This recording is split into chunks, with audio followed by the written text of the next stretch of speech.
Euronews Francois Chignac met and talked with Bience Gawanas at the 17th summit of the African Union, which was held recently in Equatorial Guinea. She is the Commissioner for Social Affairs on the African Commission and reckoned by many to be among the 200 most powerful women in the world. Bience Gawanas, first of all, thank you for agreeing to talk to us on Euronews. My first question is simple. Is there still unity in Africa? I fought for the liberation of Namibia. And as we know, Namibia was one of the countries that the Organization of African Unity, the forerunner of the AU, really supported and fought for. The liberation of Africa and the liberation of Namibia. So I come to the African Union as someone that benefited from that support. It was very difficult to live as an exile and as a refugee in refugee camps all over the world. But today I'm sitting here as a Commissioner for Social Affairs coming from an independent Namibia. And for me, therefore, the unity of Africa for the development of our continent, for the peace of our continent, and for prosperity on our continent is as important as it was when we were fighting against colonial domination of this continent. So unity, no doubt, is one of the major objectives of the African Union. But we are dealing with 53 countries. 53 countries with different pace of development. We have got, in one country, we already have got so many differences in terms of ethnicity, language, etc. But I want to remain confident. What is the future for women in Africa? Firstly, I think I was very privileged to be amongst the first women to serve on the Commission, the African Union Commission. So this is the first international organization in the world where you have got 5 men and 5 women as members of the Commission. I also want to believe that if women see us in those positions, they see the changing face of the organization and hopefully the changing face of the continent. Fortunately, during my lifetime, I had the chance to see a woman becoming a president in Africa. It was a pipe dream. It was something that I thought I would never see. So I want to believe that the more women get involved in the African Union as citizens of this continent, the more our own governments involve women at different levels within government, we will definitely see a move towards it.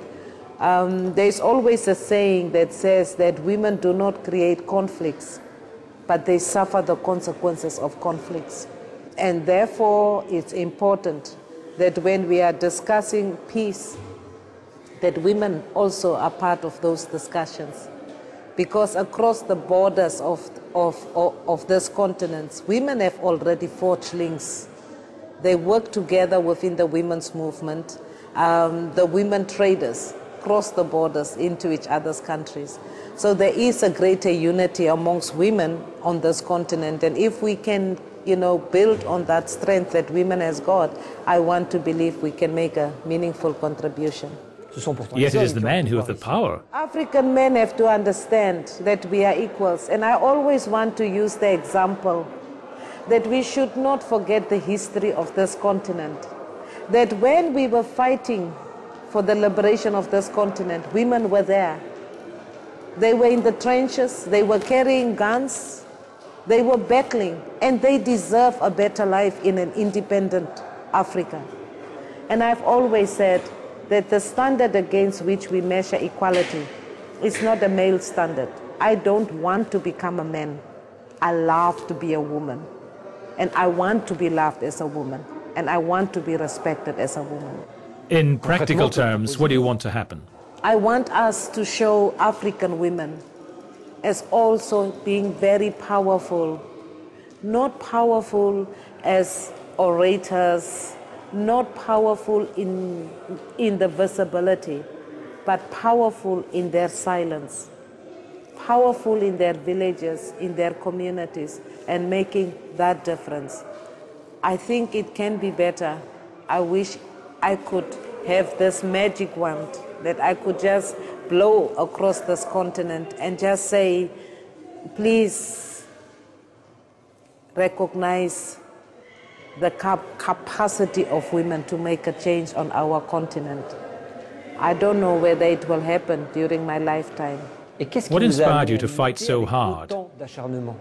If I was a pessimist, I would not have been where I am today. I come from a country called Namibia. I grew up under apartheid. And I was told when I was trying to study that my intelligence as a black child is lower than that of a white child, and that I will never be able to study law. I was 18 at that time. I am a lawyer today. I have decided that the color of my skin and my gender has got nothing to do with my intelligence. Bience Gawanas, thank you for responding so openly to our questions. Okay, thank you.